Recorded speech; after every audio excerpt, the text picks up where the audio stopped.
పడుతున్న నా బతుకు కష్టాలని పిల్లని చెయ్యి పట్టాలని నల్లని సీకట్లో ఒకదాన్నే కూసున్న దిక్కులేని పచ్చినయ్యి బావా నువ్వెప్పుడొస్తావని ఏళ్ళైపోతుంది పిల్ల ఎన్నెలొచ్చింది మన బతుకులా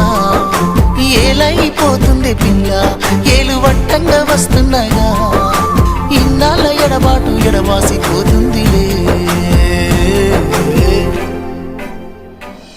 ఈ సీనయ్య గుంటున్నదే సినదారా నీ కోసము ఈ దూరాన్ని చెరుపుతూ తీరాల తెగిరింది అందాల ఈ మానవు